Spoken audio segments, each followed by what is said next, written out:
दुनिया का सबसे बड़ा फूल है राफलसिया। इसका साइज अपने फुल ब्लूम में 70 से लेकर 110 सेंटीमीटर के बीच में होता है, यानी 3 फीट से भी ज्यादा। इस पर सिर्फ 5 पेटल्स उगते हैं और अगर आप इस फूल को किसी को गिफ्ट देने की सोच रहे हैं, मत देना, क्योंकि ये फूल बहुत ही बुरी तरीके से बदबू मारता है। इनफैक्ट इतनी बुरी तरीके से बदबू आती है इस फूल से कि इसे दुनिया का सबसे गंदा स्मेल करने वाला फ्लावर भी माना जाता है और इसे कॉप्स फ्लावर नाम से भी बुलाया जाता है। इसके पीछे रीजन ये है कि एक पैरासिटिक प्लांट है। ज्यादातर प्लांट्स फोटोसिंथेसिस पर चलते हैं सूरज की मदद से, लेकिन ये प्लांट एक पैरासाइट है, एक दूसरे प्लांट के जरिए अपनी न्यूट्रिशन लेता है। इसके अलावा जितने भी कीड़े मकोड़े मक्खी मच्छर इसके पास आ जाते हैं, ये उसे खा जाता है, क्योंकि ये एक कार्निवोरस प्लांट है। यही गंदी बदबू के पीछे वजह है। इन कीड़े मकोड़े मक्खी मच्छरों को आकर्षित करने के लिए अपनी तरफ इसे ये स्मेल निकालनी पड़ती है। ये फूल साउथ ईस्ट एशिया में पाया जाता है, मेनली थाईलैंड, मलेशिया, इंडोनेशिया और फिलीपींस में। बुरी खबर यह है कि ये फ्लावर एक्चुअली में अंडर थ्रेट ऑफ एक्सटिंक्शन है, हैबिटेट लॉस की वजह से, पोचिंग की वजह से और इसकी खुद की पॉलिनेशन की वजह से भी।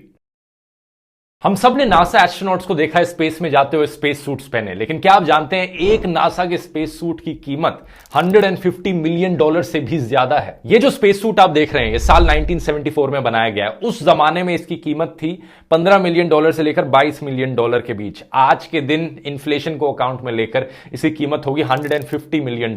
ये 1000 करोड़ रुपए से भी ज्यादा होता है। इसके पीछे एक सिंपल सा रीजन ये है कि ये नासा स्पेस सूट जो है, बेसिकली ये इंसानों के लिए एक छोटी सी स्पेसशिप की तरह समझ लो। इन स्पेस सूट्स का काम ना सिर्फ सूरज की रेडिएशन से बचाना है, बल्कि स्पेस के वैक्यूम से बचाना है। स्पेस में बहुत सारे छोटे छोटे फास्ट ट्रैवलिंग पार्टिकल्स हैं जो नॉर्मल कपड़े को फाड़ सकते हैं, उनसे बचाना है। बल्कि अंदर बैठे एस्ट्रोनॉट्स को ऑक्सीजन प्रोवाइड करना, उन्हें हाइड्रेटेड रखना, उन्हें बाहर की दुनिया से कम्युनिकेट करने के लिए कम्युनिकेशन सिस्टम भी बनाकर रखना। आज के दिन जो स्पेस सूट्स डेवलप किए जा रहे हैं नासा के द्वारा, उनकी कॉस्ट $500 मिलियन तक जा रही है, यानी 3800 करोड़ रुपए से भी ज्यादा।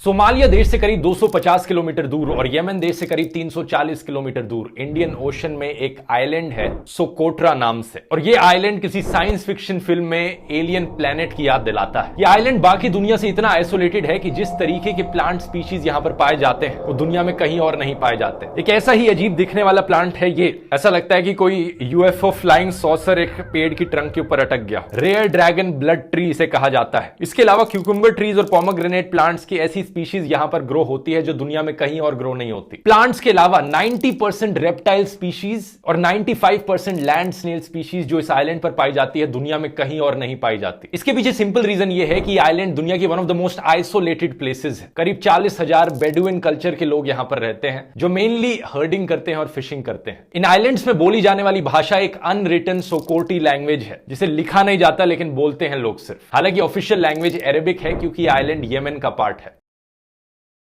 चाइना ने जनवरी 2019 में इतिहास रच दिया जब उनका चैंग E4 स्पेसक्राफ्ट जाकर चांद पर लैंड किया।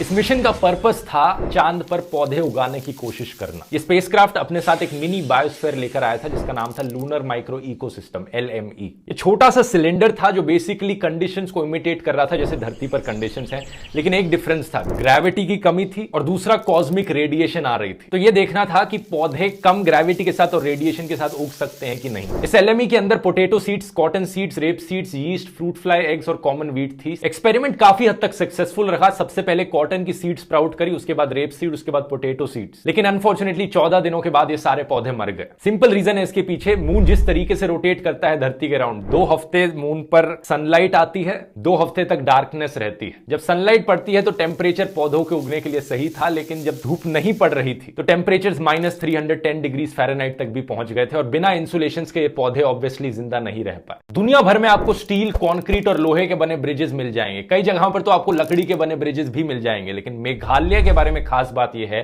कि वहां पर जो ब्रिजेस हैं वो लिविंग रूट से बने हैं, यानी जिंदा पेड़ों की जड़ों से बने ब्रिजेस। पेड़ों की जड़ें इतनी मजबूती से एक दूसरे में टैंगल हो चुकी हैं कि 50 से ज्यादा लोग भी इस ब्रिज पर एक बारी में खड़े हो सकते हैं। ऐसे कई सारे ब्रिजेस हैं मेघालय में, कुछ नदियों के ऊपर, कुछ वैलीज के ऊपर, कुछ तो डबल डेकर ब्रिजेस भी हैं। और खास बात यह है कि ये सस्टेनेबल है। मेघालय स्टेट में बहुत ज्यादा बारिश होती है, दुनिया की one of the wettest places. इतनी ज्यादा बारिश की वजह से लोहे के बने ब्रिजेस रस्ट करने लग जाएंगे, लकड़ी गलने लग जाएगी, लेकिन ये लिविंग रूट ब्रिजेस बहुत ही बढ़िया तरीके से चलते रहेंगे। इन ब्रिजेस को बनाने का क्रेडिट जाता है खासी ट्राइब के पास। वो बैम्बू की लकड़ियों का इस्तेमाल करते हैं इन ब्रिजेस को बनाने के लिए और बड़े केयरफुली पेड़ों की जड़ों को उस पर आने देते हैं और धीरे धीरे ये जड़ें मजबूत बन जाती हैं कई सालों बाद उस बैम्बू के ऊपर लिपट कर। ये लिविंग रूट ब्रिजेस सही मायनों में कल्चरल जेम है और क्लाइमेट चेंज से फाइट करने का एक जरिया।